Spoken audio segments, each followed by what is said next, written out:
L'océan Atlantique offre sa redoutable immensité aux navigateurs, dont il est parfois un ami, mais aussi et le plus souvent un adversaire farouche à combattre. Pour aider les marins dans leur navigation, le phare est là, constamment vigilant, indiquant une petite oasis de sécurité ou au contraire des récifs périlleux. J'ai été nommé le 2 novembre 1925 en remplacement de ma sœur. Je fais partie de la 3e génération. Oh, le service était dur. C'était pas toujours agréable. J'ai souvent reçu les embruns sur le nez quand il y avait du mauvais temps.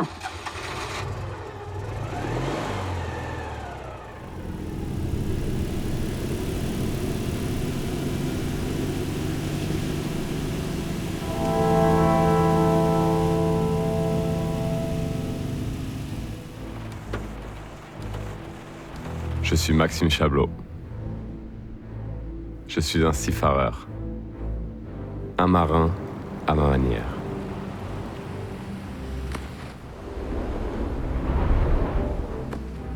Un homme de la mer.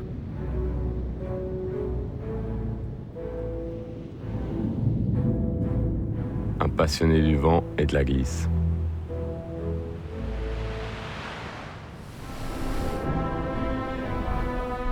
Mais aussi des histoires et de tout ce qui nous lie à la mer.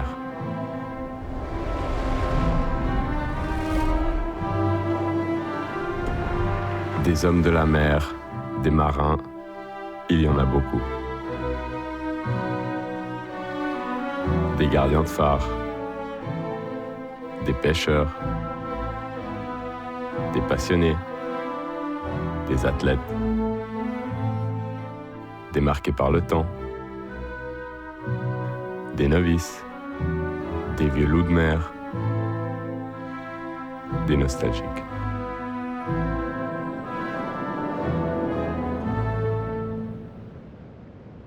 Bonjour, bienvenue au phare. C'est la première fois que tu découvres le phare de la Coubre? Oui, c'est la première fois que je découvre n'importe quel phare, honnêtement. En Suisse, on n'en a pas trop des phares, Ouais. parce qu'on n'a pas trop de mer. Je crois que c'est la première fois que je pars comme ça, seul.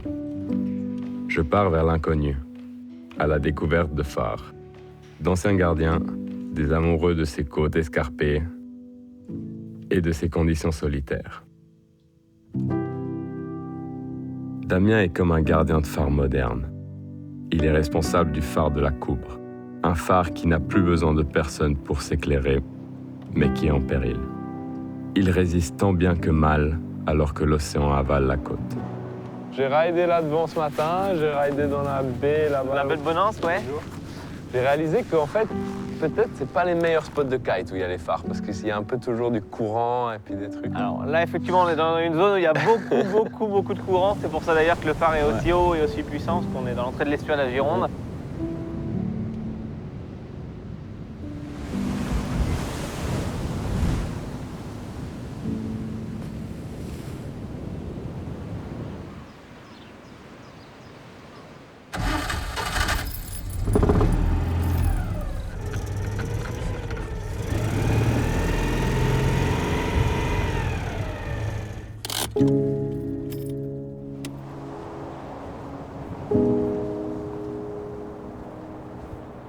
L'océan est vivant.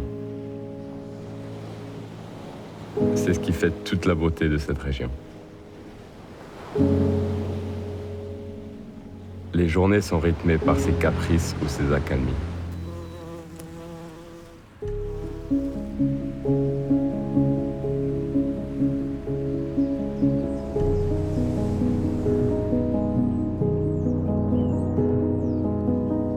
Dans chaque phare, il y a des hommes et des histoires. Marc, c'est un ancien gardien du phare des Baleines. Il aime bien dire qu'il a une femme et une maîtresse. Sa maîtresse, bien sûr, c'est la mer. Plein de souvenirs. Plein de souvenirs, oh là là. Mais après, ce qui m'ennuie le plus, c'est que quand je remonte ici, là, et que je parle, après, je suis pendant 8 jours, quand je dors, je fais que rêver au phare et ça m'ennuie.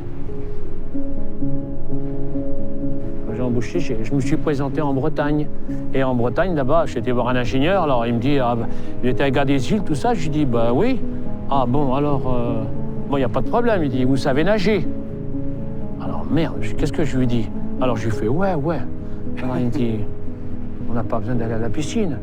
Non, mais c'est pas la peine d'y aller. Je dis, vous allez me voir faire l'aller-retour de la piscine, je vais me mouiller pour rien. Bon, il me dit, ça reste comme ça. Et en fin de compte, j'ai presque jamais su nager. Il y en a plein qui ne savent pas nager, mais ils ne vont pas le dire. Ben non. Non. D'ailleurs, il y a des gardiens qui ont disparu. Ben, s'ils avaient su nager, on les aurait retrouvés, tandis que l'on ne les a pas retrouvés. Il y a eu quand même pas mal de disparitions, hein. Mais on ne sait jamais si c'est le gars qui est tombé, si c'est le collègue qui l'a poussé.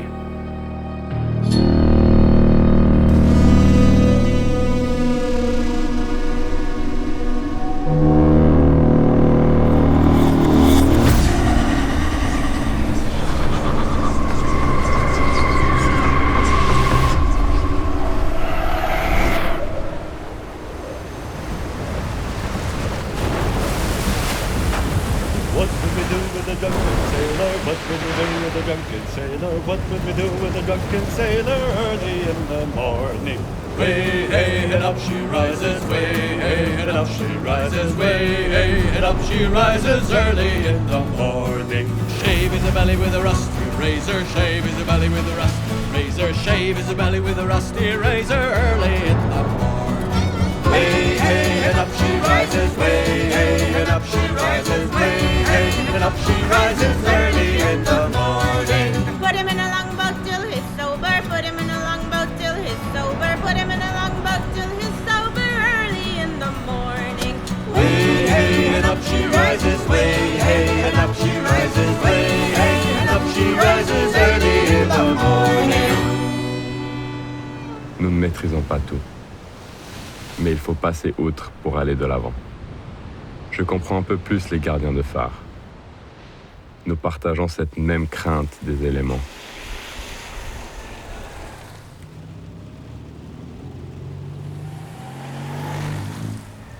Le soleil me manque. Non seulement la solitude est dure à vivre, mais je dois admettre que la météo me pèse également.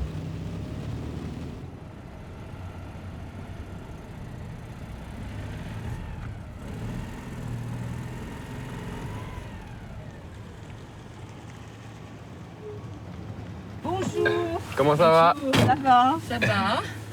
Avec ce beau temps. Eh oui, maintenant, tout d'un coup. Non, ça y est, ça va mieux, hein. Voilà. J'avais la pluie tout mon trajet ici, mais là maintenant, c'est le temps de la Bretagne. Là, c'est magnifique. Ça change toutes les... Voilà. Ça change, oui. Toutes les saisons en une journée. Voici les sœurs Malgorn. Dont l'une est née au paradis, dans le phare du Milier. Depuis toujours, elles ont un lien très fort avec la mer. Inéluctable quand on grandit dans un tel milieu. On avait la mer à 360 degrés. On pouvait monter en haut du phare. Quand j'allais là-haut, j'étais heureuse comme tout. Je voyais la mer, les embruns, le vent. Papa, il se levait la nuit et tout ça pour voir le phare. Il avait des rondes à faire. Hein, tous les 6 heures, oui. Et puis, bon, il se réveillait souvent parce qu'il se disait, il faut voir oui, quand même. Oui, c'est un stress quand même. Oui, voilà. Peu... Oui. D'ailleurs, là-haut, quand dans la pièce où il dormait, vous voyez, on voit le commencement du phare, là, hein, qui fait c'est un cercle, en fait. Et il avait fait un trou dans pour voir la lumière passer. Pour voir la lumière qui fonctionnait ou pas. Hein. Au cœur de la nuit noire, ces éclats de lumière sont une présence rassurante.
Dans mes sports, je ne suis habituellement jamais seul bien longtemps.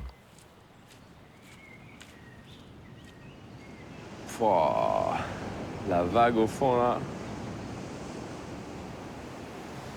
Je dois avouer que ça fait du bien de croiser d'autres athlètes comme moi.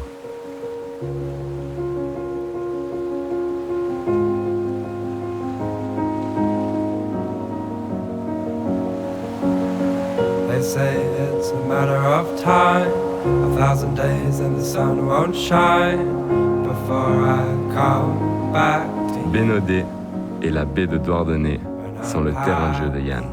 Nothing's going to stop me. I'm making Il veut my m'amener way. faire un downwind. I'm making my way. C'est une nouvelle discipline pour moi, For your love I will go far. mais surtout une façon différente de goûter à une autre liberté. I know I'm coming back for you.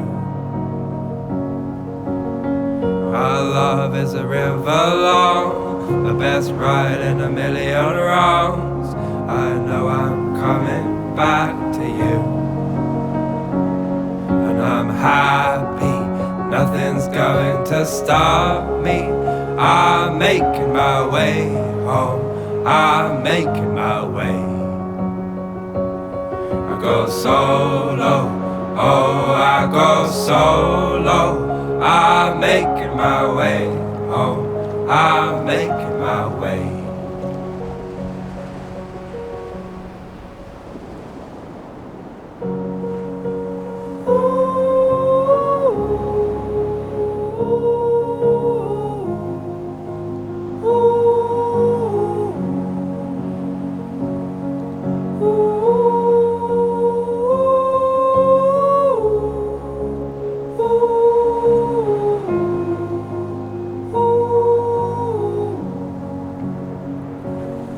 And I'm happy, nothing's going to stop me.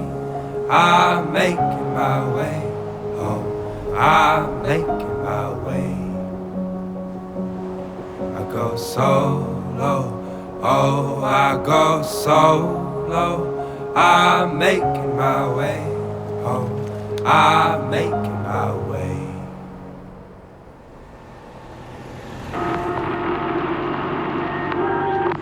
7h48, parlons tout de suite de cette tempête Pierrick qui a balayé la Bretagne toute la nuit avec des rafales enregistrées jusqu'à 119 km/h. La mer autour des phares est vraiment une créature à part entière que j'ai du mal à apprivoiser. Dans le monde des gardiens, certains d'entre eux pouvaient connaître le paradis, le purgatoire et l'enfer.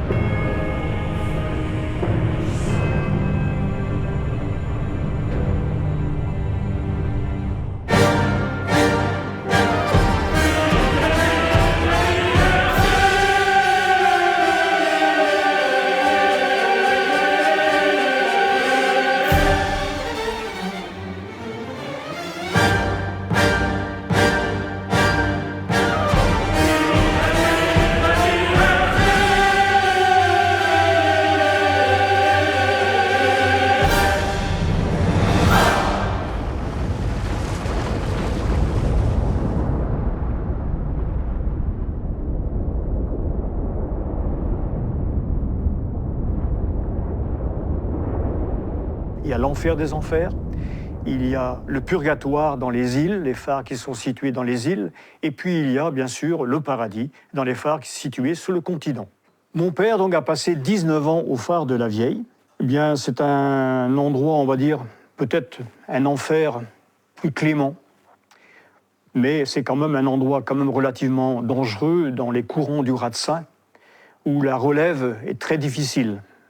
Voilà.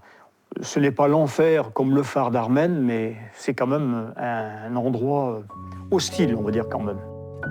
Jean-Yves Lebrun, un breton pur beurre.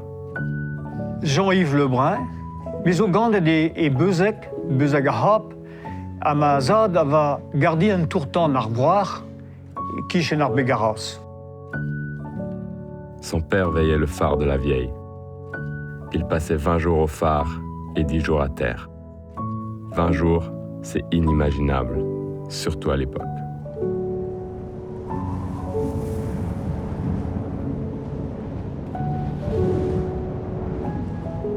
Bon, il a, comme aujourd'hui, bravé pas mal de tempêtes. Hein. Voilà.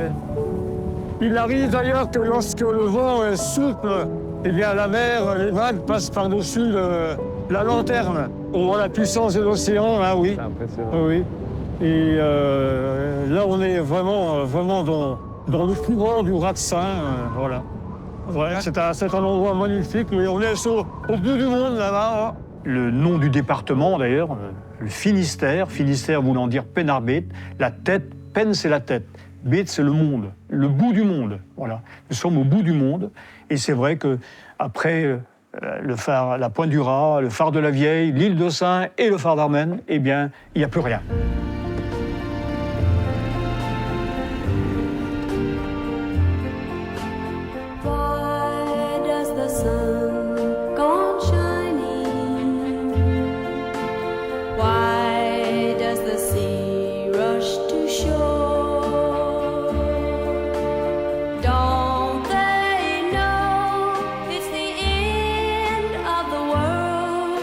Voilà la baie des Trépassés. Rien que le nom fait froid dans le dos. Cette solitude me recentre. Mais la bonne humeur et l'humour de Yann me redonnent l'énergie. Grâce à lui, je découvre cette baie d'une autre manière. En surf.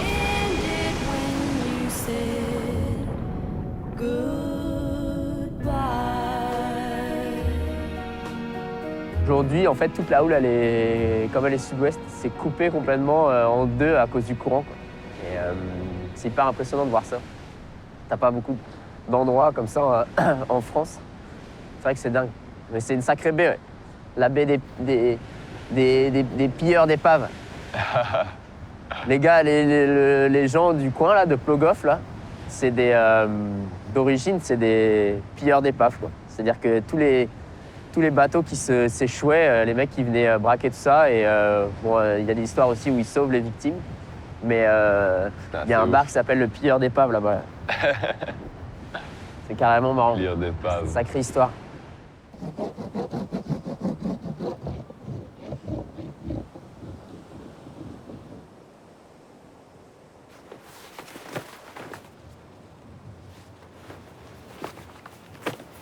Tu sais, quand tu viens de te raser la tête, il n'y a rien qui glisse sur le crâne, tout accroche.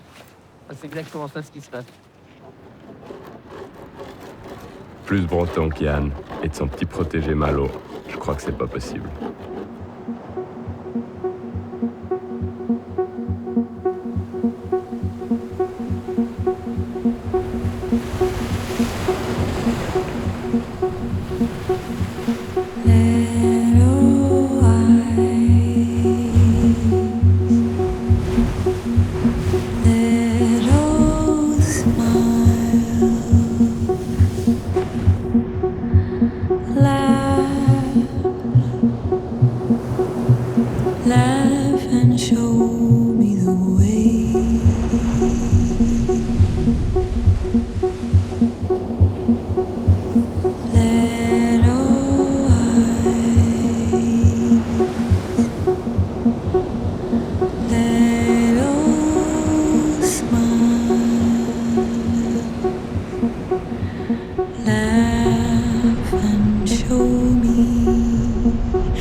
J'apprivoise cette baie au mieux que je peux.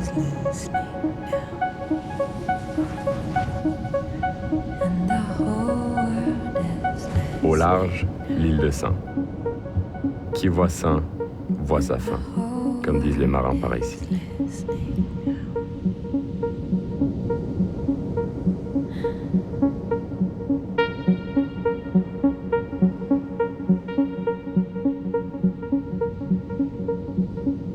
Je n'irai pas jusque là-bas. Les conditions de navigation sont trop difficiles. Ni jusqu'à l'enfer des enfers, Armen.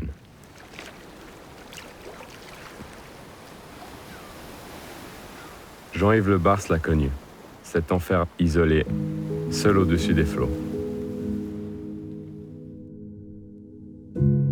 J'ai tourné sur l'ensemble des phares du Finistère. Après, j'ai commencé à faire un boulot, beaucoup de remplacements sur les phares à terre, sur les phares en mer. Et c'est vrai que les phares en mer, c'était une autre vie. C'était on les appelait ça les enfers. Hein. On savait jamais quand est-ce qu'on montait, jamais quand est-ce qu'on descendait.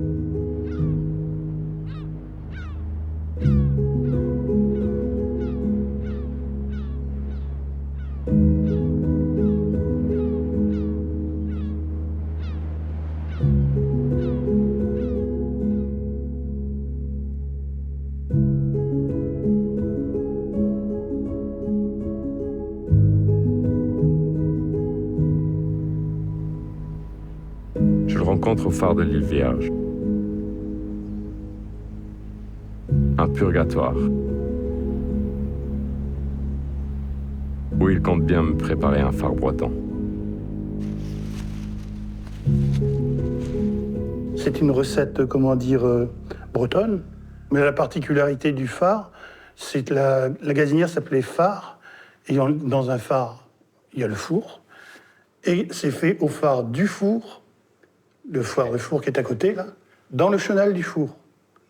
Donc, le phare au four, voilà, on n'y est pas au phare du four, mais comme au phare du four, dans le chenal du four. Bon, c'est surtout le jeu de mots four qui fait. Autrement, c'est une recette classique. Du beurre salé, donc. Ah, on est en Bretagne, le beurre salé. Ouais. On n'est pas chez les Normands. On met du sel partout ici. C'était important de bien manger ensemble entre gardiens de phare. Important pour le moral. Important pour le moral. Le moral est dans la gamelle. C'est vrai, quand si on dit gens mangent bien, en général, ça suit. Alors tout le monde se mettait à essayer de trouver des bonnes recettes. Quoi, Chacun avait son petit truc.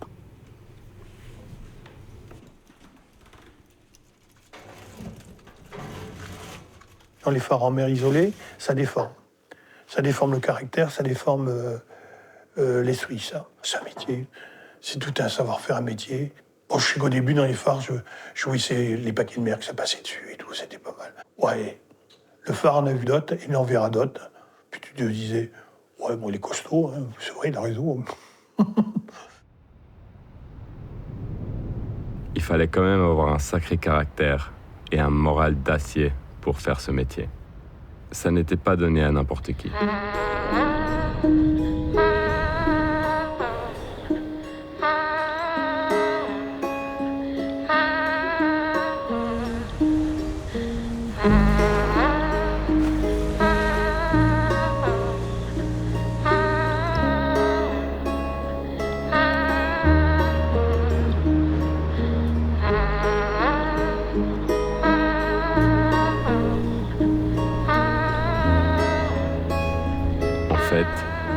Seule la mer et la solitude nous lient.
Finalement, peut-être que j'avais besoin de ces moments de solitude, de calme et d'introspection.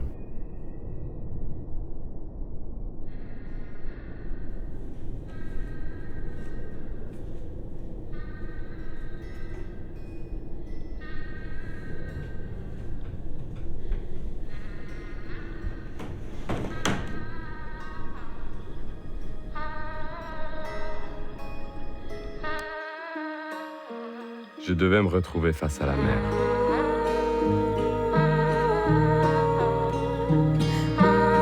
Mais aussi face à moi-même.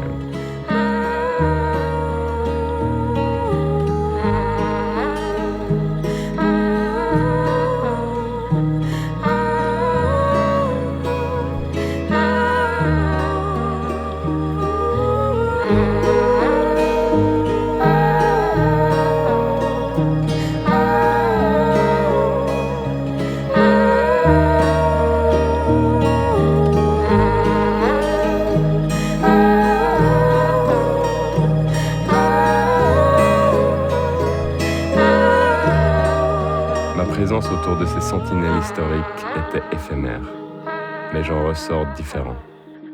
Peu importe si c'est au paradis ou en enfer, la mer représente la liberté. Elle n'appartient à personne, ni à un marin, ni à un athlète, ni à un gardien. Pour nous, les seafareurs, c'est tout simplement notre ligne de vie. Elle est tout simplement essentielle.